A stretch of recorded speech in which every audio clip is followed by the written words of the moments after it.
ഏതൊരു ഭാഷ ഇൻഡസ്ട്രി എടുത്തു കഴിഞ്ഞാലും അവിടെ ചിലപ്പം ടോപ്പായിട്ടുള്ള 1-2 പേര് കാണും. ചിലപ്പോൾ റൈവൽറീസ് ഉണ്ടാകും, അല്ലെങ്കിൽ ഫാൻ ഫൈറ്റുകളും കാര്യങ്ങളൊക്കെ ഉണ്ടാകും.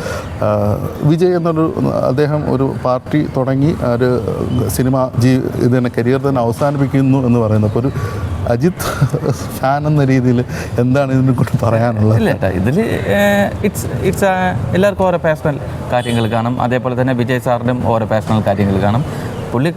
വിജയ് സാറിന് വന്നിട്ട് പൊളിറ്റിക്സ് ഇഷ്ടം പോകുന്നു. അത് എന്താ പറയുക, ചേട്ടാ ചോദിച്ച ചോദ്യമൊക്കെ ഡീറ്റെയിൽ നമ്മൾ പറയുന്നില്ല, അത് പുള്ളിയുടെ വ്യക്തിയായിരുന്നു ചേട്ടാ. നമസ്കാരം. അപ്പോൾ വീണ്ടും ഞാൻ ഇദ്ദേഹത്തെ കണ്ടുമുട്ടിയിരിക്കുകയാണ്. ആദ്യം പറയട്ടെ, ഞാനിപ്പോൾ നിൽക്കുന്നത് നമ്മുടെ കന്യാകുമാരി ജില്ലയിലെ മാർത്താണ്ഡം എന്ന സ്ഥലത്താണ്. മാർത്താണ്ഡം എന്ന സ്ഥലത്ത് ആനന്ദ് സിനിമാസ് എന്നൊരു സിനിമാ തിയേറ്ററിലാണ്. ഇവിടുത്തെ ഒരു ഐക്കോണിക് തിയേറ്ററാണ്. അതായത് നമ്മൾ തിരുവനന്തപുരം ജില്ലയിൽ നിന്ന് കന്യാകുമാരിയിലേക്ക് പോകുമ്പോഴത്തേക്കും ആദ്യം വരുന്നത് കുഴിത്തൂർ എന്നൊരു സ്ഥലമാണ്, പിന്നെ അതിനുശേഷം വരുന്നത് മാർത്താണ്ഡം എന്ന സ്ഥലമാണ്. അവിടെയാണ് തിയേറ്റർ ഇരിക്കുന്നത്. ഇദ്ദേഹം എന്ന് വെച്ച് കഴിഞ്ഞാൽ വലിയൊരു അജിത് ആരാധകനാണ്, അജിത് സാറിൻ്റെ വലിയൊരു ആരാധകനാണ്. ഇന്ന് നമ്മുടെ അജിത് സാറിൻ്റെ മങ്കാത്ത റിലീസാണ് ഇവിടെ ഈ ഒരു തിയേറ്ററിൽ. ഒത്തിരി പേര് വന്നിട്ടുണ്ട്. പിന്നെ ഇവിടെ കുറച്ച് സ്ട്രിക്റ്റ് റൂൾസൊക്കെ ഫോളോ ചെയ്യേണ്ട ഒരു സ്ഥലം കൂടിയാണ്. കാരണം തൊട്ടടുത്ത് ഹോസ്പിറ്റലൊക്കെ ഉണ്ട്. അപ്പം അധികം സെലിബ്രേഷൻസ് അങ്ങനെ നടത്താൻ പറ്റുന്നില്ല. അപ്പം കുറച്ച് നമ്മൾ സൈലൻ്റ് ആയിട്ടുള്ള സെലിബ്രേഷൻസും കാര്യങ്ങളൊക്കെ പുറകെ നടന്നുകൊണ്ടിരിക്കുകയാണ്. ടീഷർട്ട് ഡിസ്ട്രിബ്യൂഷനും ഫ്ലെക്സും കാര്യങ്ങളൊക്കെയാണ്. അപ്പോൾ എന്തൊക്കെയാണ് ഇപ്പം നമുക്ക് മങ്കാത്ത റിലീസാണ്. മങ്കാത്ത ഇതിന് മുമ്പേ 2011 വന്ന മൂവിയാണ്. പക്ഷെ അത് വന്നിട്ട് അജിത് സാറിൻ്റെ കരിയർ തന്നെ ബോക്സ് ഓഫീസിൽ നല്ല രീതിയിൽ ഹിറ്റടിച്ചതാണ്. അതുകൊണ്ട് ഫസ്റ്റ് 100 crore ക്ലബ് എടുത്ത മൂവിയാണ് അജിത് സാറിൻ്റെ ലൈഫ് ഹിസ്റ്ററി തന്നെ മാറ്റിയ പടമാണ്. ഇപ്പം എല്ലാ ആക്ടേഴ്സിനും കിറ്റ് വരും, ഫ്ലോപ്പ് വരും. ഇപ്പം അജിത് സാറിന് കിറ്റ് വന്നു, പിന്നെ കണ്ടിന്യൂസ് ഫ്ലോപ്പ് ആയിരുന്ന ടൈമിൽ ദൈവമായിട്ട് കൊടുത്ത ഒരു നല്ലൊരു മൂവിയാണ്. അതിലാണ് സാൾട്ട് ആൻഡ് പെപ്പർ ലുക്ക് കൂടെ കൊണ്ടുവന്നിട്ടുണ്ട്. ഇപ്പൊ ജനങ്ങൾക്ക് അത് എന്താ പറയാ, സാൾട്ട് ആൻഡ് പെപ്പർ എന്ന് പറഞ്ഞ ഒരു പേര് തന്നെ ജനങ്ങൾ ആരെന്തെങ്കിലും ചോദിച്ചാൽ തന്നെ എന്താണ് നരച്ച മുടി, അങ്ങനെ ഒന്നും ഇപ്പൊ നരച്ച മുടിയെന്നേ വരുന്നില്ല. അജിത് സാറിന് അത് ആ മങ്കാത്ത മൂവി കഴിഞ്ഞ ശേഷം അജിത് സാർ കൊണ്ടുവന്ന ആ ട്രെൻഡിങ്, ആ സാൾട്ട് ആൻഡ് പെപ്പർ ലുക്ക് തന്നെ നമുക്ക് അത് ഉൾക്കൊള്ളാൻ പറ്റുന്നു. അതെ. അതുപോലെ തന്നെ എടുത്തു പറയേണ്ട ഒരു കാര്യം എന്ന് വെച്ച് കഴിഞ്ഞാൽ, ഇപ്പം ഒരു സിനിമ എന്ന് പറയുന്നത് ഒരു ടോപ്പ്, അതായത് ഇൻഡസ്ട്രിയിൽ തന്നെ ഏറ്റവും ലീഡിങ് ആയിട്ട് നിൽക്കുന്ന ഒരു ആക്ടേഴ്സ് നെഗറ്റീവ് ഷെയ്ഡുള്ള കഥാപാത്രം ചെയ്യുന്ന എന്ന് വെച്ചാൽ വളരെ ചുരുക്കം പേരെ ആ ഒരു ഇത് അതാണ് കേട്ടോ. ചേട്ടൻ പറഞ്ഞ പോലെ ഇപ്പം മങ്കാത്ത എന്ന് പറഞ്ഞ മൂവി തന്നെ ഒരു പറഞ്ഞ മാസ് ആക്ഷൻ ത്രില്ലർ മൂവിയാണ്. അതിൽ തന്നെ ചേട്ടൻ പറഞ്ഞ പോലെ തന്നെ നെഗറ്റീവ് ഷെയ്ഡ് വില്ലനാണ്. അത് എല്ലാ ആക്ടേഴ്സിനും പറ്റുമെന്ന് ചോദിച്ചാൽ അത് റെയറാണ്. അല്ല, എല്ലാവർക്കും പറ്റുന്നൊരു കാര്യമാണ്. പക്ഷേ ആ ഒരു തുനിഞ്ഞിറങ്ങുന്നവർ വളരെ കുറച്ച് പേരാണ്. ഇപ്പോൾ ഉദാഹരണത്തിന് മമ്മൂട്ടി എന്നുള്ള ആക്ടറിനെ എടുത്തു കഴിഞ്ഞാൽ അപ്പോൾ അദ്ദേഹം ആ ഒരു കാര്യം നോക്കാറില്ല. ആ ഒരു നെഗറ്റീവ് ഷെയ്ഡ് ആണെങ്കിലും കൂടെ അദ്ദേഹം ആ ഒരു ഇതിലേക്ക്. പക്ഷേ എസ്പെഷ്യലി അജിത് സാറിൻ്റെ 50ാമത്തെ മൂവി തന്നെ അത് നെഗറ്റീവ് ഷെയ്ഡ് എടുത്തത് അത് ഫാൻസിന് മാത്രമല്ല, വേൾഡ് വൈഡിൽ തന്നെ അത് എല്ലാവർക്കും അക്സെപ്റ്റൻസ് ആണ്. ആ ഒരു സാൾട്ട് ആൻഡ് പെപ്പർ ലുക്ക് ആവുകയായാലും ശരി, 100 crore ക്ലബ്ബ് കൊണ്ടുവന്ന ടൈം ആയാലും, പിന്നെ മങ്കാത്ത കഴിഞ്ഞ ശേഷം വച്ചടി കയറ്റമായിരുന്നു അജിത് കുമാർ സാറിൻ്റെ ആ ലൈഫ് ഹിസ്റ്ററി തന്നെ. പുള്ളിക്കാരൻ ഫസ്റ്റ് മെക്കാനിക്കായിട്ടാണ് തുടങ്ങിയത്. പിന്നെ അവിടെ നിന്ന് ചെറിയൊരു അഡ്വർടൈസ്മെൻറ്റ് തുടങ്ങി. പിന്നെ അവിടെ നിന്ന് ഒരു എന്താ പറയാം, എയറോ മോഡലിംഗ് പോലെ അദ്ദേഹത്തിന്റെ നമ്മൾ കരിയർ നോക്കിക്കഴിഞ്ഞാൽ ബാക്ക്ഗ്രൗണ്ട് നോക്കിയാൽ അജിത് സാറിൻ്റെ ഇത് വന്നിട്ട് നമുക്ക് ഓപ്പണാ പറയാമല്ലോ, എല്ലാവർക്കും അറിയാനുള്ള കാര്യമാണ്. 14 മേജർ സർജറീസ് ഉണ്ട്, പിന്നെ 22 ചെറിയ മൈനർ സർജറീസും, ടോട്ടൽ 36 സർജറീസ് ചെയ്തിട്ടും പുള്ളി മെക്കാനിക്കിൽ നിന്ന് പിന്നെ അഡ്വർടൈസ്മെൻറ്റ്, പിന്നെ എയറോ മോഡലിംഗ്, ബൈക്ക് റേസിംഗ്, പിന്നെ ഇപ്പോൾ കാർ റേസിംഗ് പോകുന്നുണ്ട്. അതെ. അപ്പോൾ അദ്ദേഹത്തിൻ്റെ കരിയർ നോക്കിക്കഴിഞ്ഞാൽ കരിയറിൻ്റെ തുടക്കത്തിലാണ് ഇപ്പോൾ താങ്കൾ പറഞ്ഞ പോലെ ഒരു മെക്കാനിക്കൽ അല്ലെങ്കിൽ പിന്നെ പല ജോലികൾ ചെയ്ത് പിന്നെ ഒരു ഇൻഡസ്ട്രിയിലേക്ക് വന്ന് തന്നെ അപ്പ് ആൻഡ് ലോ കാര്യങ്ങളുണ്ട്.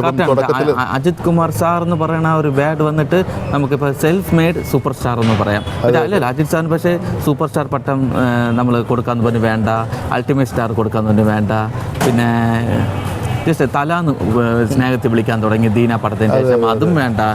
അജിത് കുമാർ അല്ലെങ്കിൽ AK എന്നാണ് വിളിക്കാൻ പറ്റുള്ളൂ. അതേ നമ്മൾ റൂൾസ് ഫോളോ ചെയ്യുന്നുണ്ട്.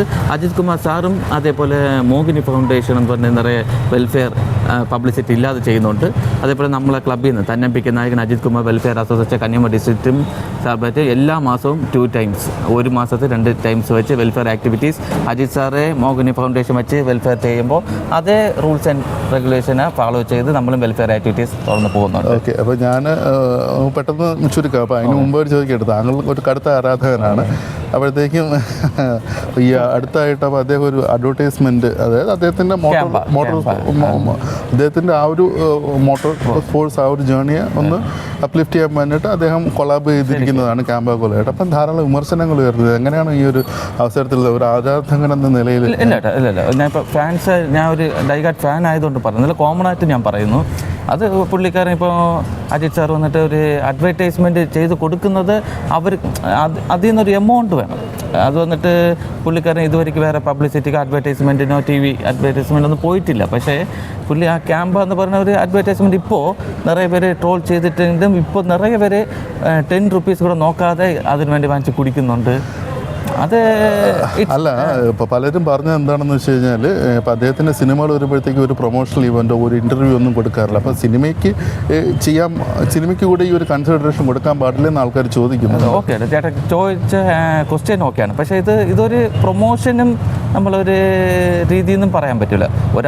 പുള്ളിക്കാർ ഇപ്പോൾ വന്നിട്ട് അവിടെ കാർ റേസിംഗ് പോകുന്നുണ്ട്, അത് വെച്ച് അവർക്കൊരു അഡ്വർടൈസ്മെൻറ്റ് ചെയ്ത് കൊടുത്താൽ അതിലുള്ള എമൗണ്ട് പുള്ളിക്കാരന് കിട്ടി അങ്ങനെ പോകും. അതിനു വേണ്ടി നമ്മൾ ശരിയാണ്, നമ്മൾ മോട്ടോർ സ്പോർട്സ് എന്ന് പറയുമ്പോൾ ധാരാളം ഇപ്പം വേറെ ആരും കൊടുക്കേണ്ട സാധ്യത വരില്ല. അജിത് കുമാർ സാർ എന്ന് പറയുമ്പോൾ തന്നെ എല്ലാവർക്കും അറിയാം, എല്ലാവർക്കും ഒരു ഗോഡ് ഫാദർ കാണും. പക്ഷേ അജിത് കുമാർ സാറിന് ആ ഒരു ഗോഡ് ഫാദർ ഇല്ലാതെ സെൽഫ് കോൺഫിഡൻസും ഹാർഡ് വർക്കായിട്ട് വന്ന വ്യക്തിയാണ്. അതുകൊണ്ടാണ് ഞാനും ആ ഒരു ഡൈഗാർഡ് ഫാൻ ആവാൻ കാരണം തന്നെ. എനിക്കും ആ അജിത് കുമാർ സാറിൻ്റെ ഒരു പാഷൻ എന്ന് പറയുന്ന ആ എയിം, അത് ഇനി അവസാനമായിട്ട് ഒരു കാര്യം കൂടി ചോദിക്കാനുണ്ട്. ഇപ്പം സ്റ്റാർഡോർത്ത് ഏതൊരു ഇൻഡസ്ട്രിയിൽ, ഇപ്പോൾ ഇന്ത്യൻ സിനിമയിലെ ഏതൊരു ഭാഷ ഇൻഡസ്ട്രി എടുത്തു കഴിഞ്ഞാലും അവിടെ ചിലപ്പം ടോപ്പായിട്ടുള്ള 1-2 പേര് കാണും. ചിലപ്പോൾ റൈവൽറീസ് ഉണ്ടാകും, അല്ലെങ്കിൽ ഫാൻ ഫൈറ്റുകളും കാര്യങ്ങളൊക്കെ ഉണ്ടാകും. വിജയ് എന്നൊരു അദ്ദേഹം ഒരു പാർട്ടി തുടങ്ങി ഒരു സിനിമ ഇത് തന്നെ കരിയർ തന്നെ അവസാനിപ്പിക്കുന്നു എന്ന് പറയുന്നത്. അപ്പോൾ ഒരു അജിത് ഫാൻ എന്ന രീതിയിൽ എന്താണ് ഇതിനെക്കുറിച്ച് പറയാനുള്ളത്? ഇല്ല ചേട്ടാ, ഇതിൽ ഇറ്റ്സ് എല്ലാവർക്കും ഓരോ പേഴ്സണൽ കാര്യങ്ങൾ കാണും. അതേപോലെ തന്നെ വിജയ് സാറിനും ഓരോ പേഴ്സണൽ കാര്യങ്ങൾ കാണും. വിജയ് സാറിന് വന്നിട്ട് പൊളിറ്റിക്സ് ഇഷ്ടം പോകുന്നു. അത് എന്താ പറയുക, ചേട്ടാ ചോദിച്ച ചോദ്യമൊക്കെ ഡീറ്റെയിൽ നമ്മൾ പറയുന്നില്ല, അത് പുള്ളിയുടെ വ്യക്തിയായിരുന്നു. ഓക്കെ, അപ്പോൾ തീർച്ചയായിട്ടും അജിത് സാറിൻ്റെ ഇനി അടുത്ത സിനിമയ്ക്ക് വേണ്ടി ഞാനും വളരെ കാത്തിരിക്കുന്നു. പക്ഷേ ഇനി എന്നാണെന്ന് വലിയൊരു അപ്ഡേറ്റ് കാര്യങ്ങളൊന്നും അധികം വന്നിട്ടില്ല. റൂമേഴ്സും കാര്യങ്ങളൊക്കെ വരുന്നുണ്ട്. അപ്പം എന്തായാലും തീർച്ചയായിട്ടും ഉടനെ തന്നെ ഒരു സിനിമ വരട്ടെ. എത്ര പെട്ടെന്ന് തന്നെ വരും ചേട്ടാ. സപ്പോസ് പുള്ളി കാർ റേസിംഗ് ആ ഷെഡ്യൂളൊക്കെ ഇരിക്കുന്നുണ്ട്, കുറച്ച് ഡിലേ ആവുന്നുണ്ട്. നമുക്ക് വർഷത്തിൽ ഒന്നായാലും അല്ലെങ്കിൽ 10 വർഷത്തിൽ ഒന്ന് തന്നാലും പുള്ളിയുടെ പല വശനെ ഓരോ ഇൻ്റർവ്യൂവിലും പറഞ്ഞിട്ടുള്ളത്. പുള്ളി അജിത് സാറിൻ്റെ ആ മുഖം, ആ ഒരു വ്യക്തിയുടെ ആ മുഖം ഒന്ന് കാണാൻ ഇന്ന് കൂടെ മങ്ങാത്ത റീൽസ് നമ്മൾ TV കണ്ടിട്ടുണ്ട്. TV തന്നെ ഒരു 50,000 വർഷം കണ്ടിട്ടുണ്ട്, നെറ്റിൽ ഡൗൺലോഡ് ചെയ്ത് കണ്ടിട്ടുണ്ട്. പക്ഷേ എന്നിട്ടും ആ തിയേറ്റർ എക്സ്പീരിയൻസ്, ഞാൻ ഈ മങ്ങാത്ത പടം ഇറങ്ങുമ്പോൾ 2011 കോളേജ് ഫസ്റ്റ് ഇയർ ആയിരുന്നു. അപ്പോൾ കണ്ട എക്സ്പീരിയൻസും ഇപ്പം കാണുന്ന ഈ ക്രൗഡുകൾ അന്ന് കണ്ടത് ശ്രീ കളീശ്വരി തിയേറ്റർ കളിയൊക്കെ അവിടെ ആയിരുന്നു.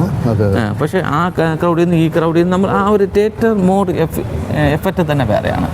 ഓക്കെ, അപ്പോൾ എന്തായാലും നമ്മൾ സിനിമ തുടങ്ങാറായി. അപ്പോൾ നമുക്ക് സ്ക്രീനിലേക്ക് തിയേറ്ററിനകത്തേക്ക് കിടക്കാം. അപ്പം വീണ്ടും അദ്ദേഹം വീണ്ടും നമ്മളെ ഇൻസ്പയർ ചെയ്തുകൊണ്ടിരിക്കട്ടെ. കൂടാതെ തന്നെ അദ്ദേഹത്തിൻ്റെ പേരിൽ പ്രവർത്തിക്കുന്ന താങ്കളും ഇതിൻ്റെ ധാരാളം ചാരിറ്റി പ്രവർത്തനങ്ങൾ താങ്കൾ നടത്തുന്നുണ്ട്. അപ്പോൾ അതെല്ലാം കണ്ടിന്യൂ ചെയ്യുക. Keep the spirit. അപ്പം ഇനി അപ്പോൾ അദ്ദേഹത്തിൻ്റെ അടുത്ത സിനിമയ്ക്ക് നമുക്കിവിടെ കന്യാകുമാരിയിൽ വെച്ച് തന്നെ ചേട്ടനെ കാണാൻ കഴിഞ്ഞതിൽ സന്തോഷം. താങ്ക് യു എന്നാൽ.